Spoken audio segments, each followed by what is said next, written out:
Welcome all fans of the Canon. Just to remind you guys that we are doing our Canon giveaway. It's the last one. It is the classic Dark Knight, Heath Ledger's last performance. One of his last performances. If you want one of those last performances, just retweet the tweets, share the post on Facebook, and you automatically enter for a chance to win. So go ahead and share your hearts out. Welcome back to another Canon review. I'm your host Terry. This is Sal. We're going to talk about Doctor Strange. Let's get right into it. Sal, talk about your theater experience. How did that go? When and where did you see it? Why did you see it? Yeah, so I didn't.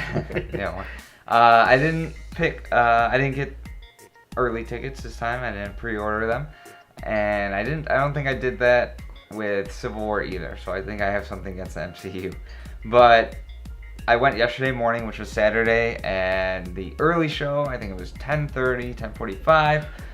I decided that I really like the 10 a.m.s because they're half off, so I think I'm going to stick with that from now on, unless it's a really big movie that I want to see. Anyways, I went there. Theater experience was okay. It wasn't too crowded, which is sometimes a good thing. But other than that, it was good. Nothing too special. What were the type of demographics in the crowd? Yes, so typical teenies. There were some people that had kids. There weren't too many kids though. I was surprised. I thought there'd be a lot more, especially on a Saturday morning. But there weren't. There were some families there. There were parents with their older kids, maybe like teenage age. And I'm assuming then that the parents actually probably wanted to see it too. So that's pretty interesting. And then there were like my age people, and so yeah, there were just kind of a random assortment. Okay. What Nice. about you? Yes, I went Thursday night, prime time. I did go to the IMAX showing for the first time, and it wasn't bad. I was expecting less people because of the IMAX price. I got there probably about 20 minutes before it started, and it was probably about less than half full. So it was about what I expected, but by the time the movie started, everything was full except for the bottom row, which had like a few people scattered throughout. So yeah, it was pretty decent. But I will say this was the nerdiest crowd that I went to.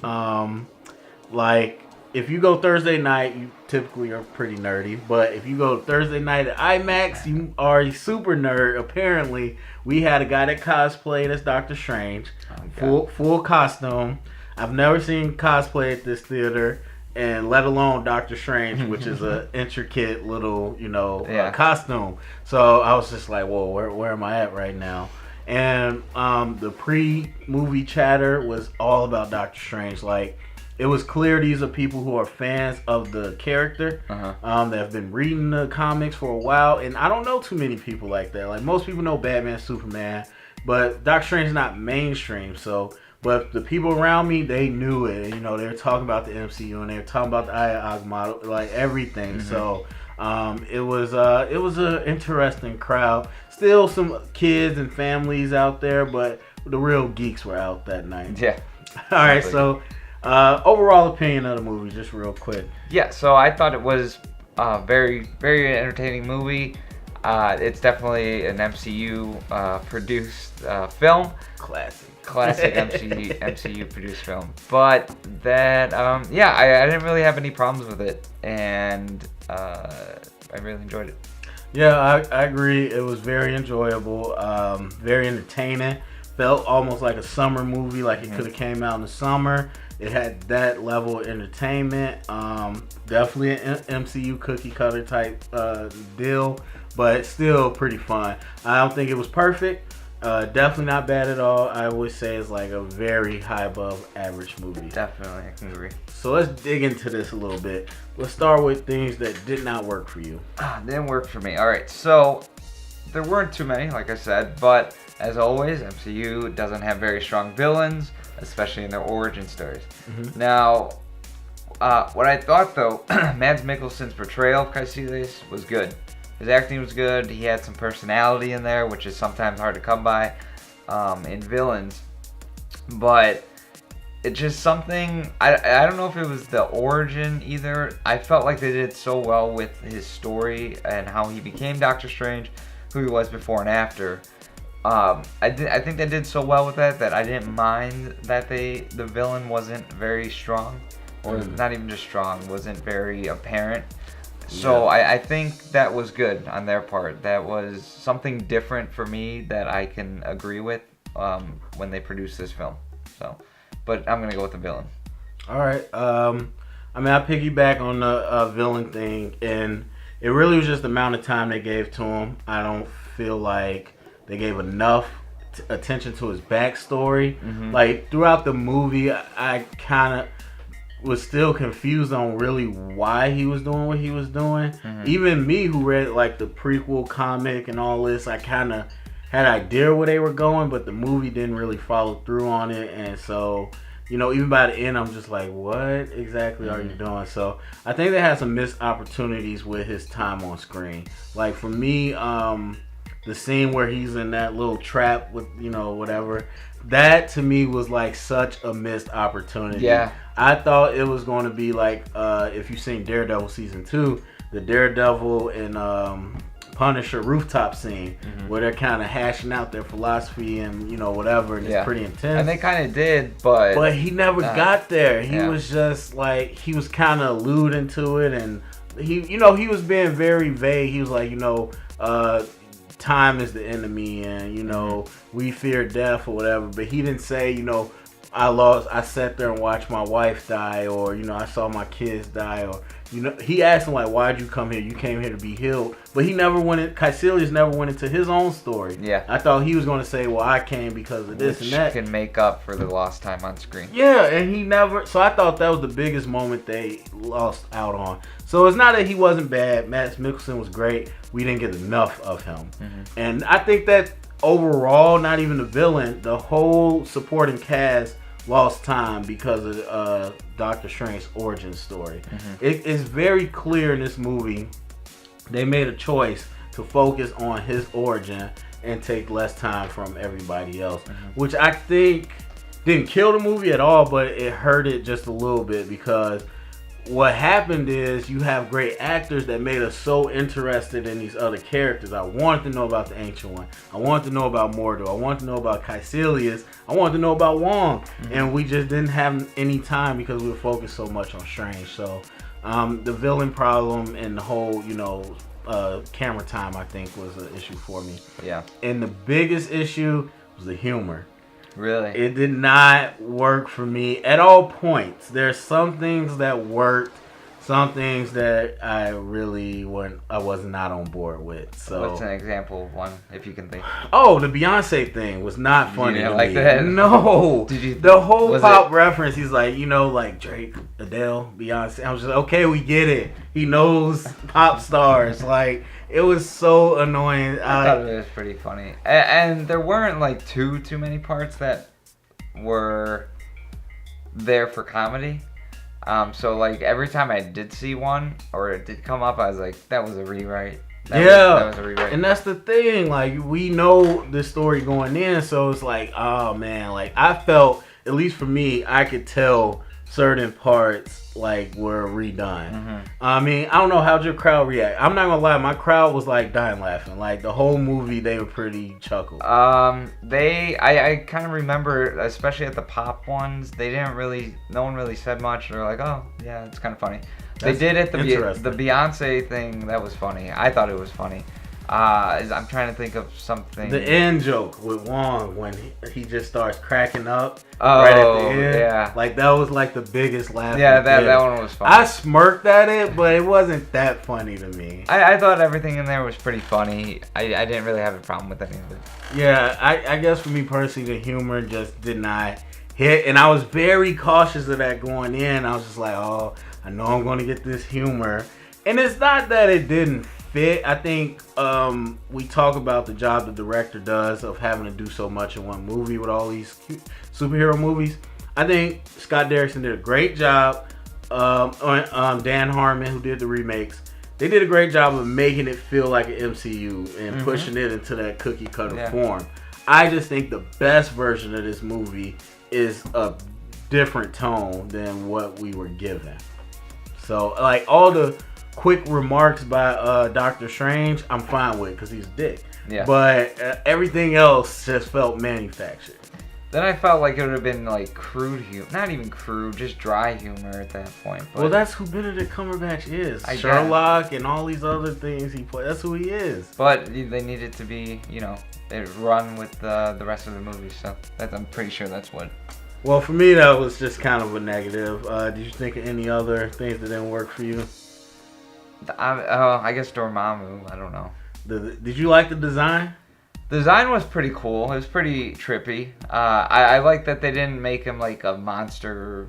Like it was more of like an idea, kind of in form, in a way.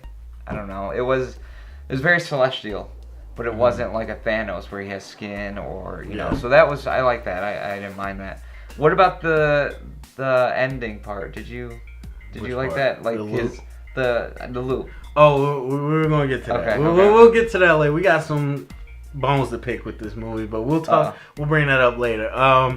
But overall, I just thought it was. I didn't mind Dormammu at all. I just think it's weird how so many people are like cool with it when it's basically the exact same thing the Fantastic Four: Rise of the Silver Surfer did with Galactus.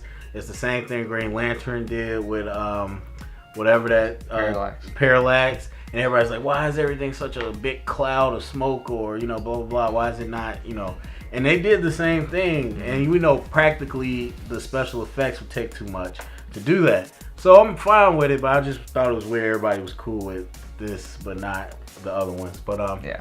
So, all right, let's move on to the stuff that did work for us. What were some of your highlights? Okay, so Cumberbatch's portrayal of this, I thought he was really good. I thought the character was written very well, and it was very apparent, as you said, that they kind of spent so much time on his origin story, which obviously hindered the other people's parts in the movie, but I thought they just did a very good job on him. So I like that. I liked, obviously, the visuals. Don't have to say much about that. They were amazing. Did you get sick at all? No. Did you get a little bit queasy? No. No, not really. No. Okay, yeah, I did at like I was like one of the first ones. Not like crazy, but I was like, oh, and then I adjusted to it. When she like put him through the the first one, the multiverse. Yeah. And the multiverse, they kind of, this is the first time we ever get reference to it. I was gonna bring that up, well, because that's a DC thing. Yeah. And that's why I was really not even interested that they mentioned it, but they kept saying it. Like, they kept referencing the multiverse. And I was like, this is getting, a little territorial, because that's what DC calls theirs. And Marvel calls theirs, or I don't know what. I forgot what it is. But, so they kept, I don't know if that's going to play a role in future movies. I probably will. Probably. I know, like you said, DC is very well known for them, but I have to, I enjoyed it, and I enjoyed the back references. To you getting sick. No, I didn't get sick. I didn't get sick. I just had to adjust the first couple times. Okay. I thought the humor was good for me. It was good. I mean, again, this was just kind of a very generally good movie. Nothing wowed me. So, but everything for me, not everything, but a lot of it worked. Yeah, Cumberbatch definitely. All the actors and actresses, they were great. They were great. I think they definitely elevated the movie. The visuals, yeah. So I did go see IMAX, and it was interesting just because, like, I never seen IMAX, and then like I wish they get to a point where you do not have to wear these glasses because that's annoying. Well, they're trying to do that for Avatar, the new Avatars. Yeah, by the time it come out, it probably will be. But yeah, because I had the glasses and I didn't even think about it. I was wearing my glasses, so I was like, crap. Eventually, you just kind of forget, though. Yeah, but I didn't know if you could put them over your glasses, but you could, so it was fine. But the thing I realized about IMAX, at least the movie I saw, is that they kind of blur the rest of the frame to make the frame you focus on really pop out. So a lot of the times I felt like I couldn't see everything. I only could see what they wanted me to see. And that's not really their fault. That's just the IMAX thing. But yeah, the visuals, man, it was it was crazy. It wasn't, I'll say it was not the mind blowing experience I expected. They like really made me feel like this was going to be the next thing. But I will say I don't know. I haven't seen Doctor Strange in 2D, but I will say I think for this movie, this is the way to see it. Yeah. If you're going to see it one time, then go see it in IMAX. Cool. So that visuals was, they were great. And the acting, I just like what it did for the MCU overall, like the doors it opened up, and we'll kind of talk on that later, but I just really like that part. But yeah, the humor was hit and miss for me. There's some things I liked, but yeah, for the most part, I think those are my positives. All right, so let's actually get into that. So there's some things in this movie I think they're a bigger picture that were kind of interesting and that I would like to talk about. So first off, how do you feel about the Ancient One using dark magic? Because to preference, that's a departure, this whole Dormammu and dark magic thing, which is not new, but the Ancient One was never, at least in the origin, he or she, whatever, was never attached to it. So in the end, we get the reveal that she is so powerful because she's using dark magic. How'd you feel about that? Yeah, so it's definitely a good plot point in terms of moving forward with Baron Mordo, because this is the whole reason that he kind of questions his teachings and questions the Ancient One and kind of changes face and goes on a killing streak now, I guess. So in that term it works.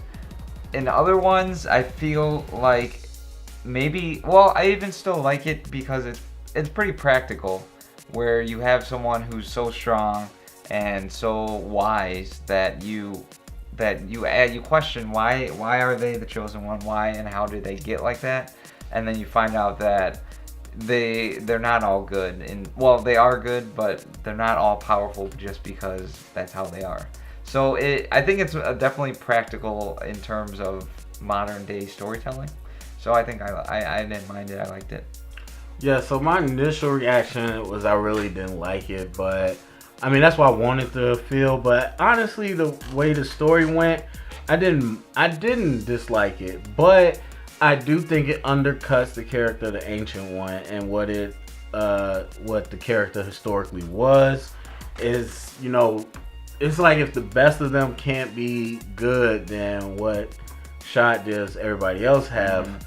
But I guess that's what they were trying to say with Doctor Strange. It's like, that arrogance, that whatever is what makes you strong. I don't know, it was weird. It was almost like they were promoting being bad. Not bad, but like having like jerk quality. Yeah. And so, I don't know, I felt so weird about that. Like when he accused her, I was like, okay, that's going to be like a thing to get Mordo kind of pissed off, but in the end, it wasn't like that. But then we find out it was, and I was just like, I don't know how I feel like it, because it doesn't make Caecilius right, but it kind of makes him right. I was gonna say that, and it's just like, wow.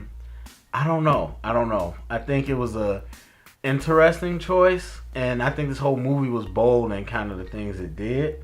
But I thought it was an interesting choice. So next up, the time loop.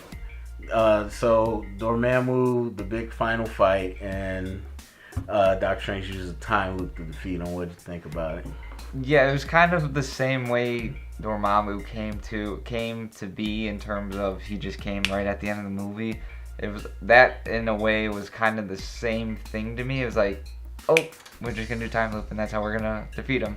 So it was just kind of like a weird catalyst for ending the movie.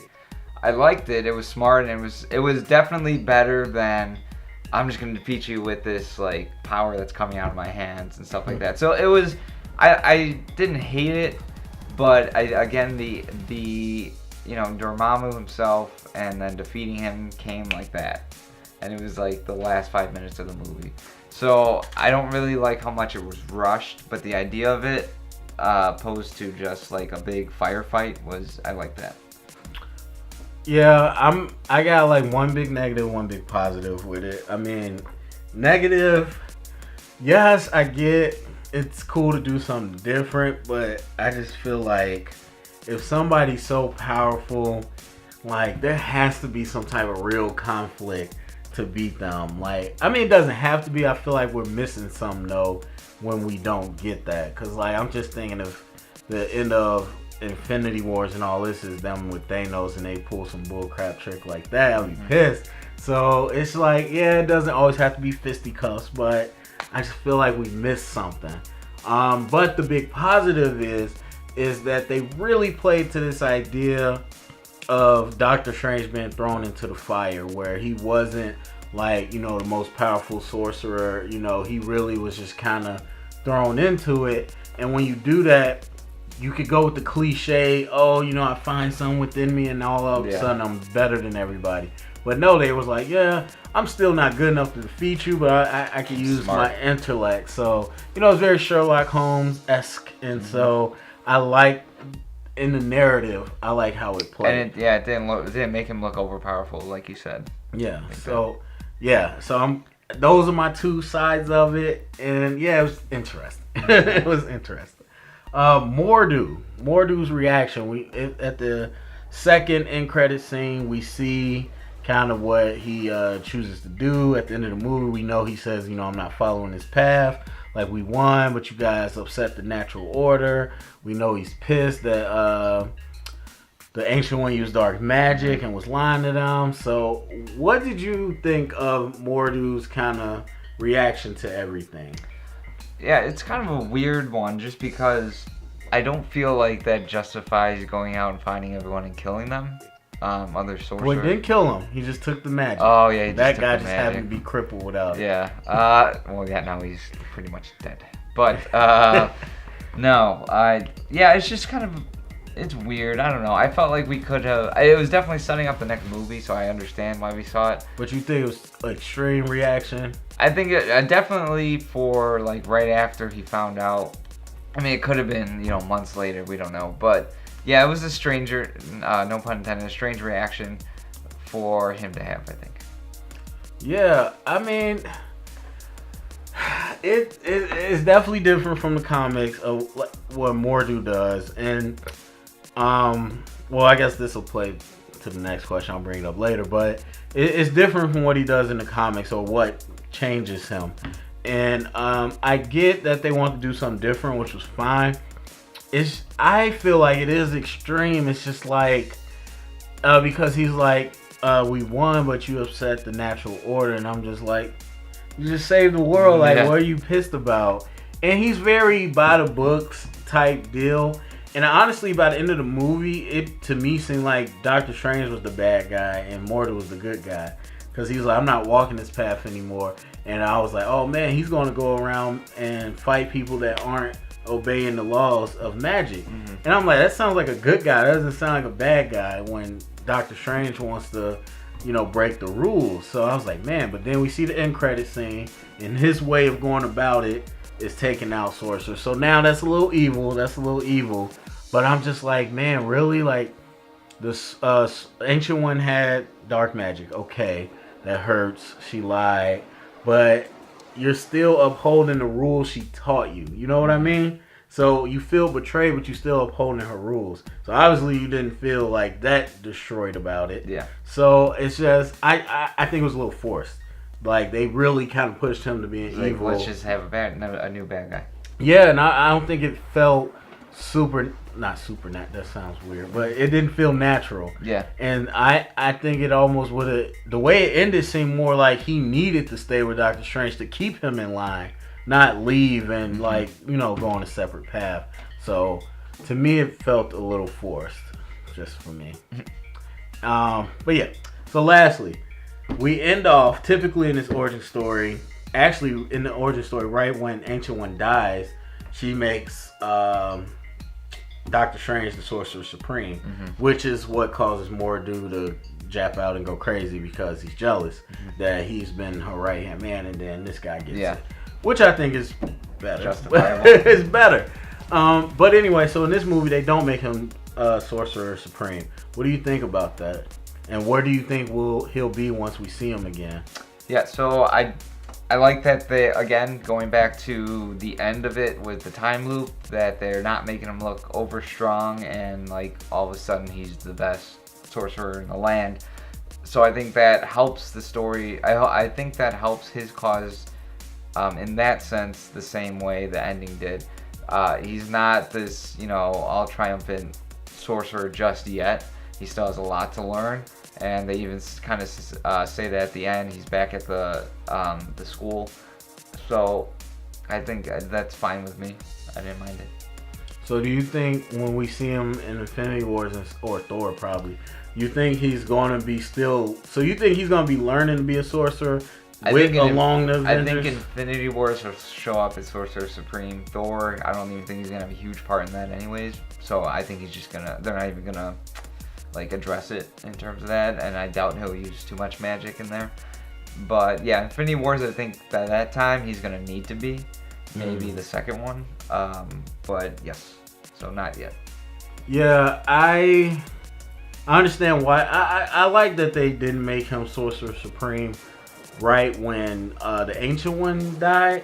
But after Mordu left and all that, he should have been Sorcerer Supreme to me. Like there's no one else to be Sorcerer Supreme. Like in the comics, it was just like, I'm picking you over everybody else, which was a little far-fetched. In this one, everyone's dead. Like, Wong's not going to be the Sorcerer Supreme, so why didn't they make him the Sorcerer Supreme? I thought was weird. I'm not saying he's at that level, but to me, and this kind of was a negative, he learned pretty fast. Like, they didn't really give us the timeline of how long he was there, but to me, it seemed like within a week or so, he was already... Which I think that was the case.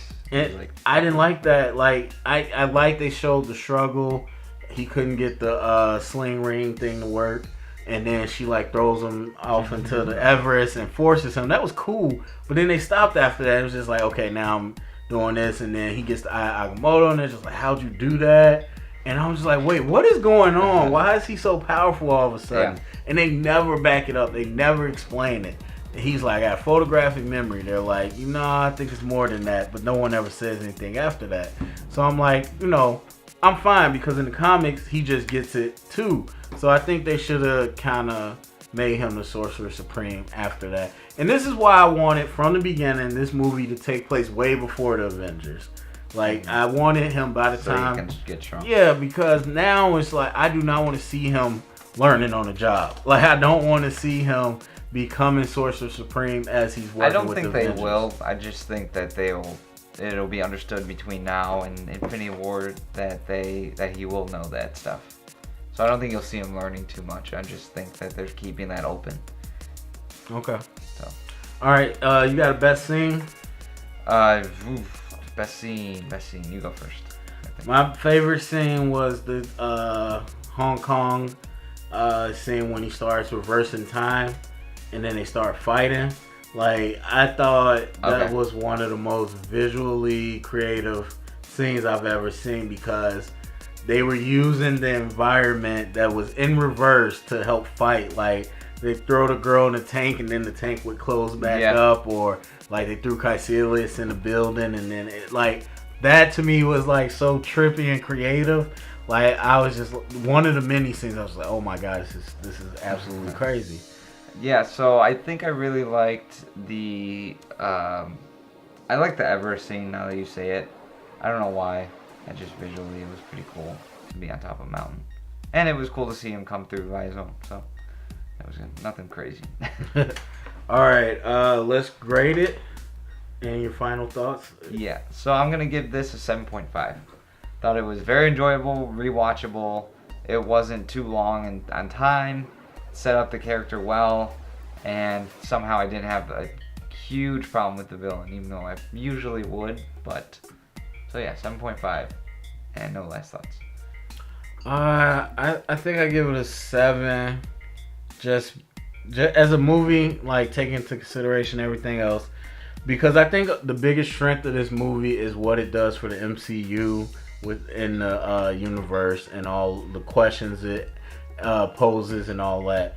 But looking at it as its own movie, not taking that into account, I'd say a 7, because a lot of the story was lacking to me, which we didn't really get into, because it's kind of we were along for the visuals and the ride. The story was kind of weak to me. Some things didn't make sense, like we said, with the villain and all that. As a comic book movie, I give it an 8.5. I think it was very much a love letter to Doctor Strange, to Doctor Strange fans, even though they changed things around. They had all kind of the classic Doctor Strange things in there, so it was very enjoyable. So where does this rank in your MCU list? That's a tough one. I'm going to say definitely top 5. So I'm going to say somewhere, I'm not in any specific order. Winter Soldier, Civil War, Iron Man 1, Avengers, and this. Just about. Okay. Somewhere in there. And Guardians, so maybe like top 6. I don't know. Yeah, I think I'm in a similar place. Definitely not my top echelon. I think with your 2 Captain Americas, your Civil War, your Avengers, your Iron Man. So it's probably like right out of the top 5. Okay. So middle of the pack. Definitely not at the bottom, no. So. Alright. Yeah.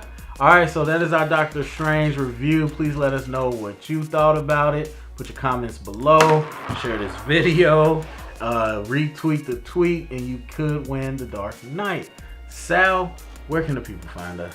At The Canon Blog on Twitter or on Facebook, facebook.com/The Canon. And if you heard it here, it's Canon.